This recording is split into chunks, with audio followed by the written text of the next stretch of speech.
All right, welcome to the Urban Doctor. My name is Darren Bartlett, your host, and we're continuing with the conversation on nutrition. Now, last week we had Dr. Paul Kasenene, who was talking about the belly fat. This is something that most of us have, but we are suffering in silence. Just because it is small in sizes, we think that's okay, we're comfortable, but eventually we made a joke that when you try to tie your shoelace and you can't hold your breath for that 1 minute you're tying your shoelace, you're in trouble. Trust me, you're in trouble. And he talked about also the foods that we should avoid, and also talked about the solutions basically on how we can reduce this. But today we continue the conversation, and this is just not a belly fat. This is weight. Many people are struggling with weight. The weight is increasing. People are eating small pieces, pieces of food or portions of food, but they don't see results. In studio, Dr. Paul Kasenene is back, and we're continuing with the conversation on nutrition. How are you, doctor? I'm good, Darren. How are you? Not bad. Just a week since I last saw you, but yes. You know, it's a conversation. We continue with that. Doctor, the last time we were here, we were talking about a belly fat. Yes. And we realized that there are people who actually don't have belly fats, but they are overweight. How would you determine someone who's overweight, obese, and what would lead to that direction? Okay, so basically the classical way in which most people determine whether someone is overweight or obese is using the body mass index scale. Mm-hmm. That is a scale that looks at your weight in proportion to your height. Weight in proportion to your height, okay. Yes, so okay. The calculation is basically your weight in kilograms divided by your height in meters, and then divide by your height in meters again. Okay? So let's just say 90 kilos divided by 1.5 divided by 1.5. Okay. The answer you get is your body mass index. Now the range is between 18.5 and 25. Okay? So if you're in that range, then we say your weight is normal. If you're between 25 and 30, we say you're overweight. Anything above 30, you're considered to be obese. Of course, you can be between 30 and 35 is obese, above 35 is severely obese, above 40 is morbidly obese. So that's the first category of you can say someone is overweight or not. Okay. I'm trying to, without the calculation bit of it, I'm thinking of a man who is about 5 feet. If a man who is 5 feet is about 70 kilograms, is that obese?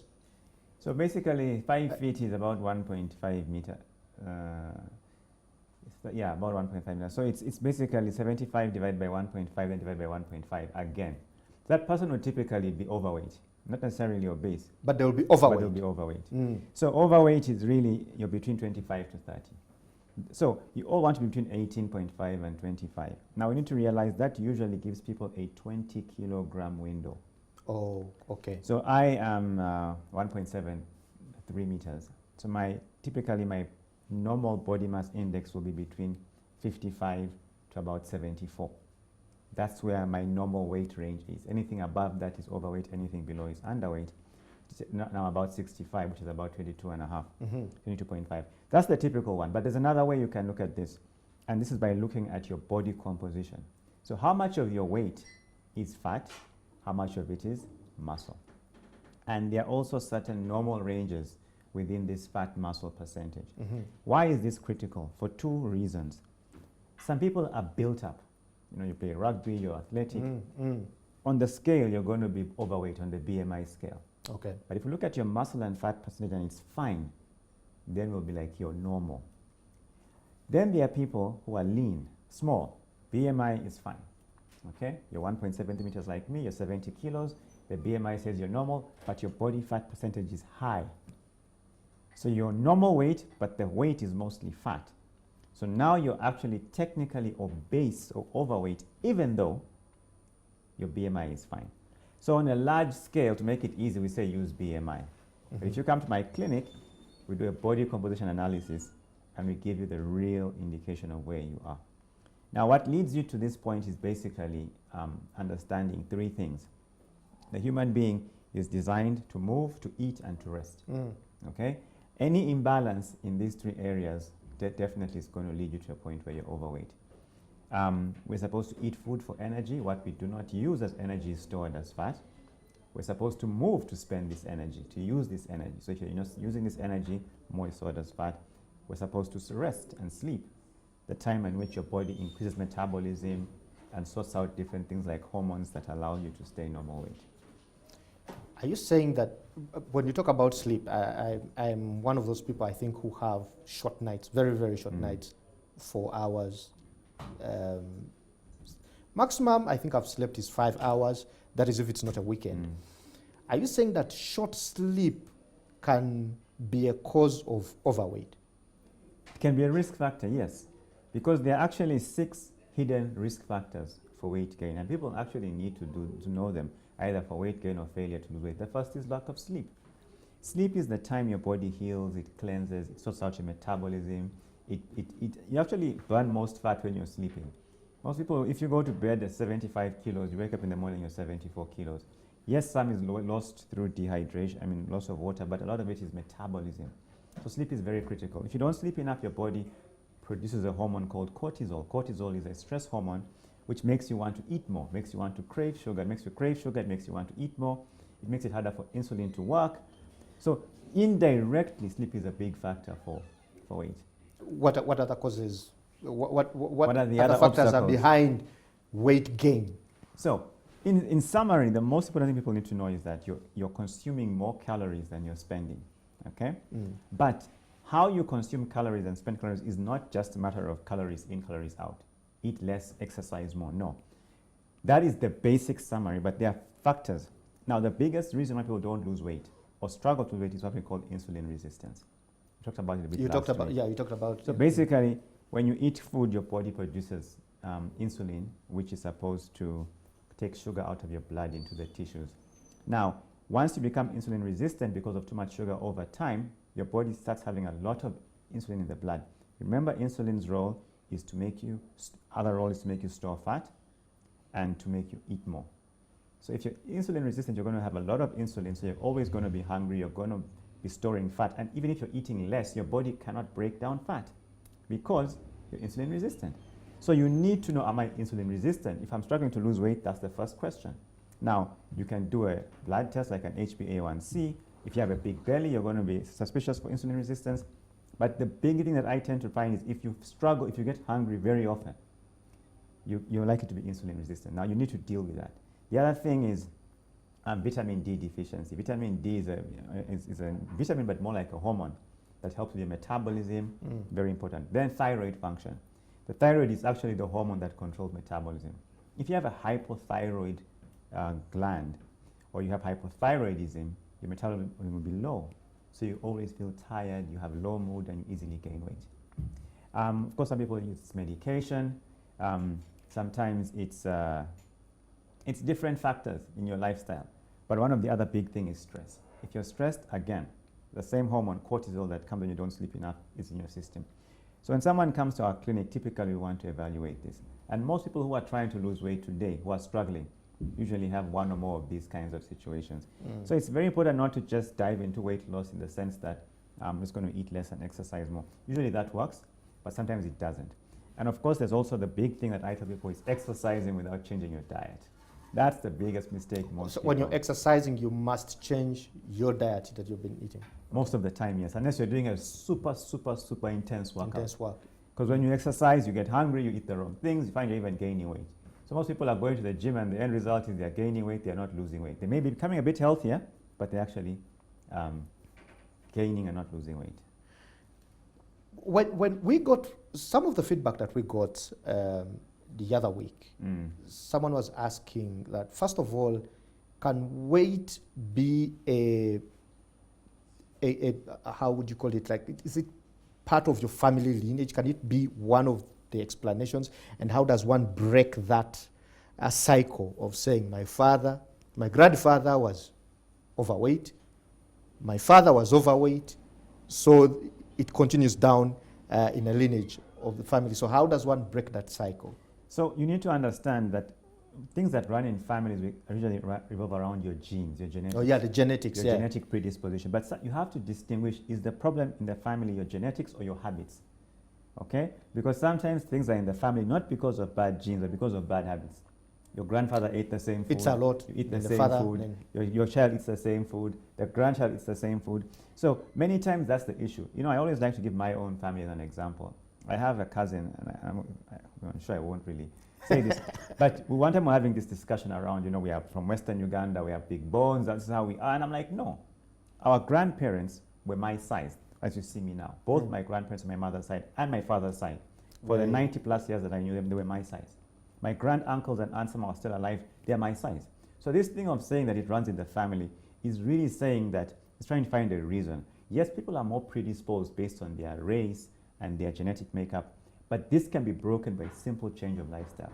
Because as soon as you start doing the right thing, your body will respond. And everybody can lose weight, no matter your situation. Even if it is a genetic issue. Even if it's genetic. Just like diabetes, you're genetically predisposed, but if you eat well and live a healthy lifestyle, you will not get diabetes.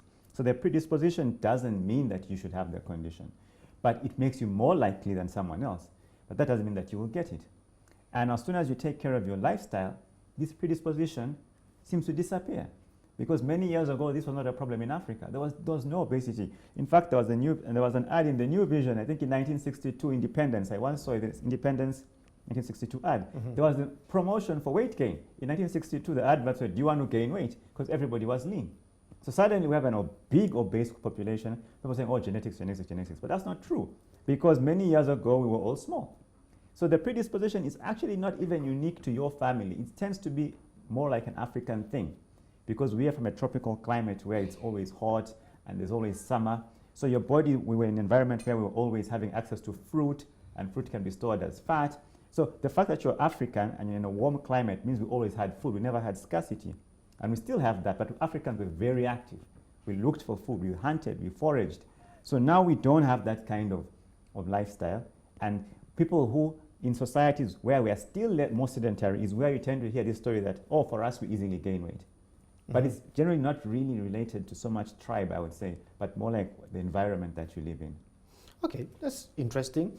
I know that last week, or the last time you were here, you talked about food, the foods people eat and in what portions. And it's something that is very confusing. I personally come across people who say, no, when you eat less portions of food, then you will reduce your weight. And others are changing what they are eating into so much greens and saying meat is bad and all these things. But in my observation, there are people who have eaten small portions and have not lost weight, not seen any results. And there are people who are eating, who have changed also diet, results are not changing. And then they introduce something called keto, or dieting. They see small results, but after a very short time, they go back. Please explain to us all this food theory and loss of weight. So first of all, it's not how much you eat on the weight loss journey.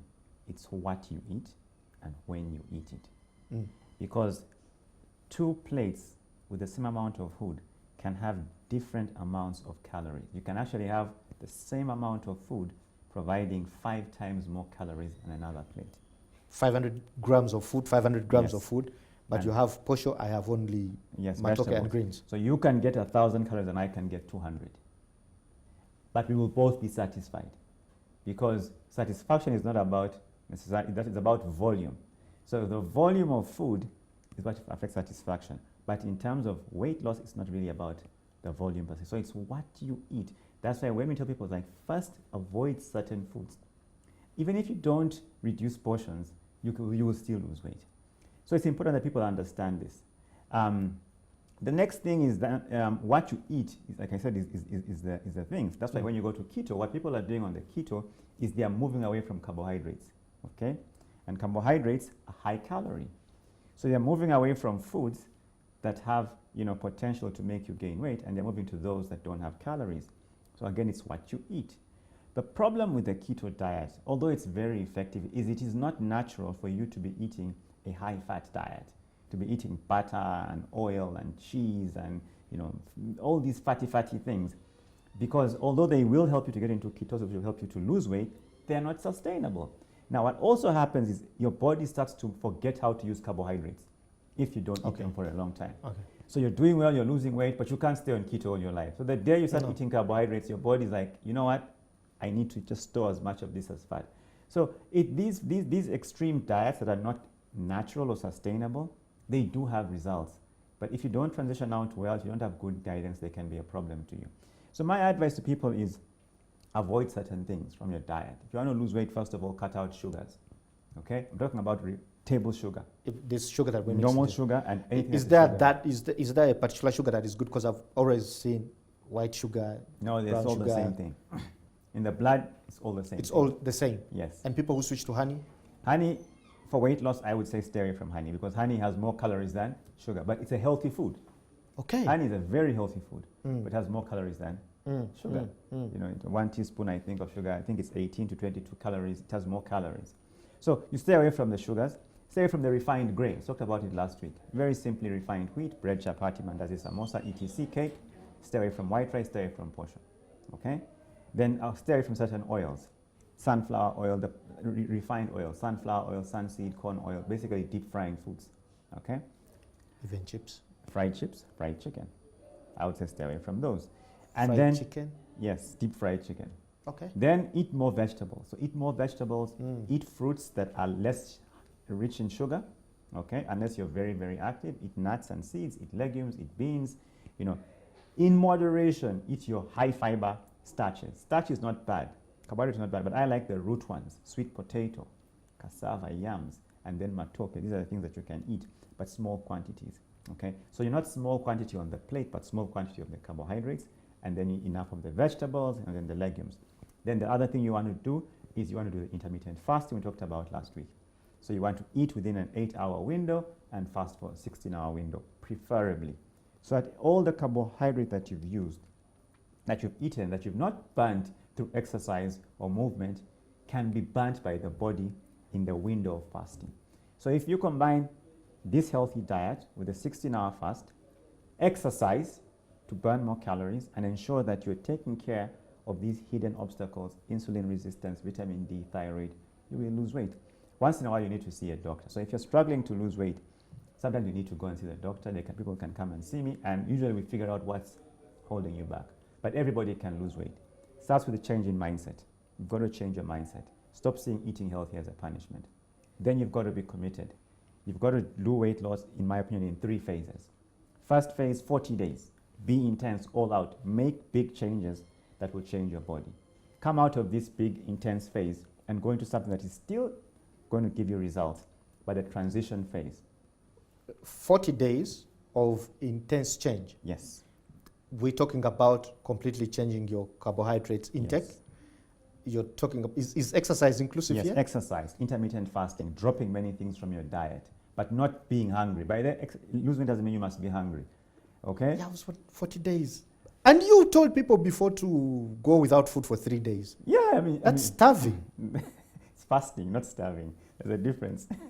3 days. But you Okay, know, so- starvation is partly good for your health. Not starvation, sorry, but lacking food for a period. Okay, so 40 days of intense exercise, Dietary changes. diet change, intermediate fasting. Yes, In 40 days, are you able to see change? definitely. My How, clients. how many kilograms are you looking at? If I had 100 kilograms and I fasted, I did all these 3 things in 40 days. How many kilograms am I looking So at? the losing? most successful person I have seen in my clinic lost 17 kilos in 40 days. But typically, people will lose between 8 to 12 kilos in 40 days. Men tend to lose more because their biological nature doesn't require them to have children. So in 40 days, you can actually lose 8 to 12 kilos. People who are very serious, 15 kilos, but usually 8 to 12 kilos. But you can't do something intense for long. I don't recommend that because your body can also adjust to that.